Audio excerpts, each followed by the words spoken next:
Last week I did a video on racism, even though that's not usually the kind of topic that I address on this channel, but I was discouraged because I noticed that it didn't actually solve the world's problems like I expected it to. People are still freaking out, and there's riots and protesting, and people are still treating each other in adversarial ways.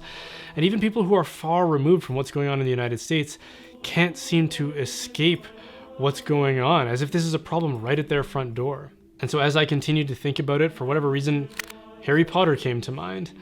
Now, this is a story that for my generation and those that succeeded after it, this has a very strong common appeal. And in a time when we need to find some sort of common denominator, I thought we might be able to glean some insight here. Now, I know that there is a portion of my audience that is fixated on the problems in Harry Potter, and while I can see that those problems exist, there's not as many as the accusations would imply. So if you are hung up on Harry Potter, then I would invite you to take a look at a video that I published a little while back, and I'll link to that in the description on the YouTube video. If you don't want to take the time to do that, then I'll just say this, which is that Catholic, especially intellectuals, have always been a very shrewd people. They've always been able to discern the value from something, like a work of literature, and then discard the things that don't have any value. That's why Catholics didn't throw out Aristotle and Plato with the bathwater like Martin Luther did. Instead, we mined them for the great value of thought that they could contribute to the world, and then we integrated them into our theology. The great Catholic scholastic Hugh of St. Victor said that a good student should be humble, and the humble student should not hold any work of writing in contempt. And while Harry Potter isn't the Iliad, it is arguably the most prolific work for an entire generation, so it impresses upon us that we should explore it to see if there is any good there that we can all agree upon, rather than hold it in contempt.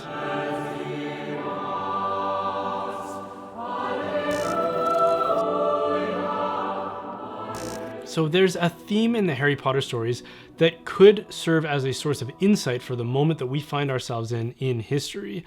Because underneath the magic and the mythology, Harry Potter is about a global struggle between hate-filled supremacists and everyone else. The main villain of the story is someone named Lord Voldemort, who is basically magical Hitler. He believes in something called pure blood supremacy, which is this idea that only those whose bloodline and lineage is composed of purely magical people should be allowed to practice and live within the magical community.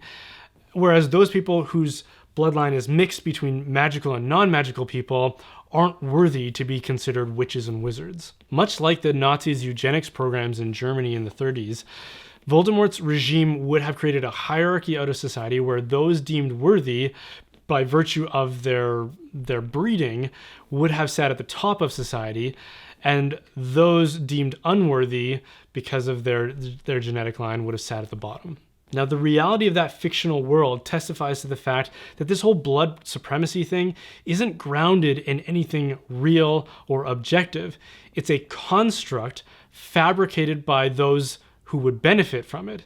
In other words, it's arbitrarily invented by those who meet its requirements in order to seat them in positions of power and authority and privilege by virtue of the fact that they fulfill its meaningless requirements. And as the main characters, the children of this story, are introduced to this concept for the first time by one of their peers who uses the pejorative term mudblood towards one of the characters who has non-magical parents, we get probably the most sane response to this ridiculous ideology that could be offered. This response comes from a character named Hagrid, who is the caretaker at the school that they attend.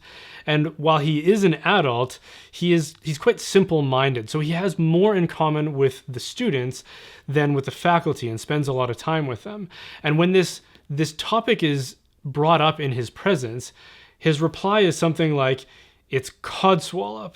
There isn't a wizard or witch alive today who isn't half-blood or less." In other words, it's a meaningless categorization and classification of human beings that doesn't depict anything grounded in fact or reality.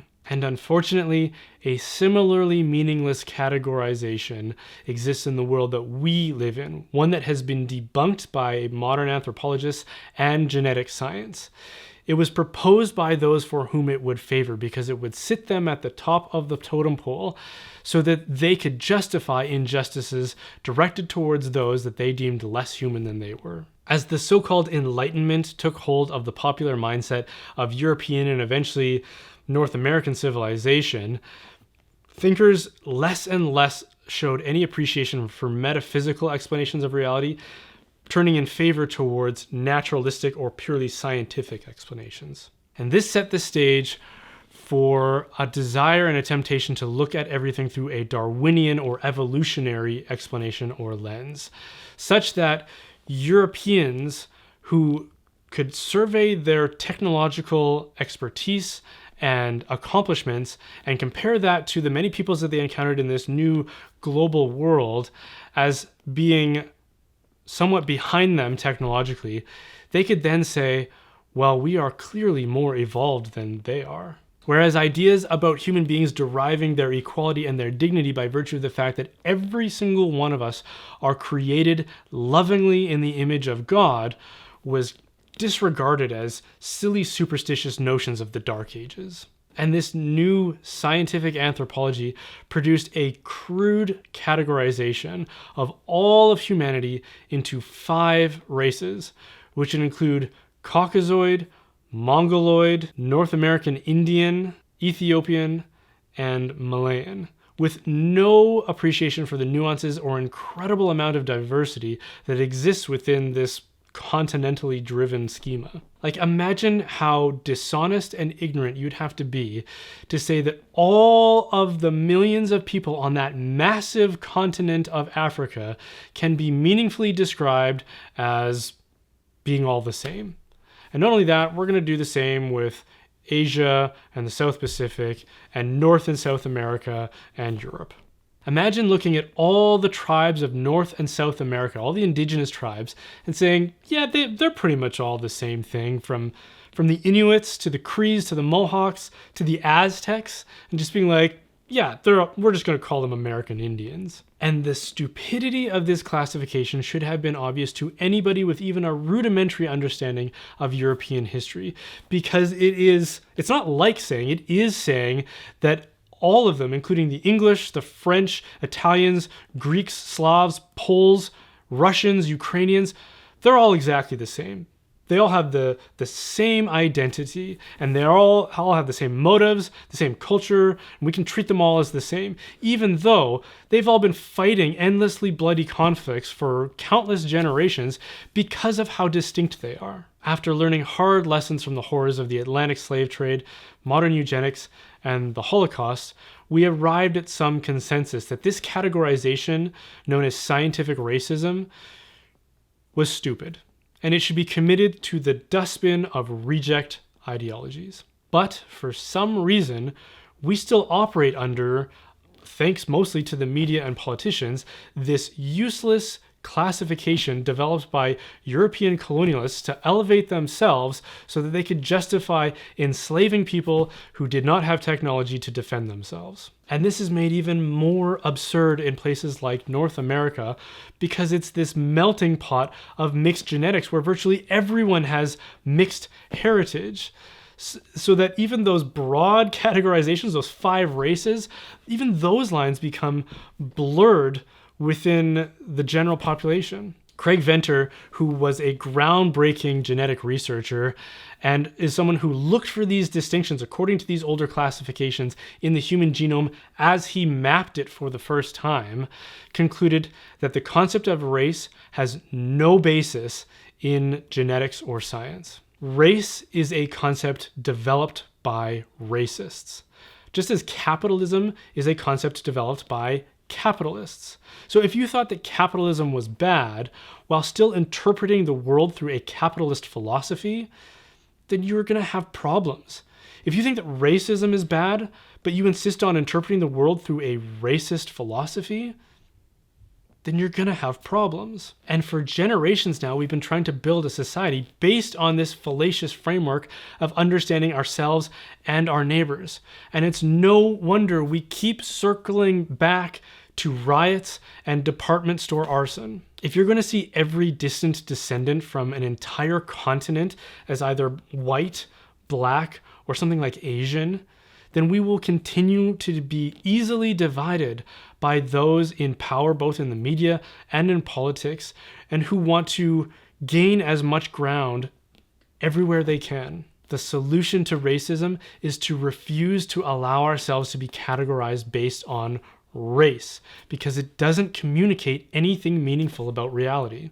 Now, that's not to say that there aren't meaningful distinctions among people, but race isn't one of them. Countries, nations, and cultures, those do mean something and can and maybe even should be meaningfully compared. That's how the ancient and medieval world surveyed the landscape of humanity before the Enlightenment made us so much wiser.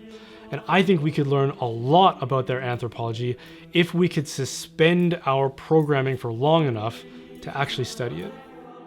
Thank you so much for watching that. I really hope that you enjoyed it and that you got something out of it. And if you did, and you want to consume more content like this, then please consider subscribing to my channel. Or if you saw this on Facebook, then like my page and follow along.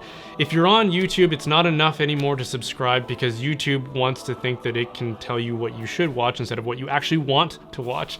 So in this case, you actually have to hit that little bell to be notified as to whether or not I've uploaded something more recently.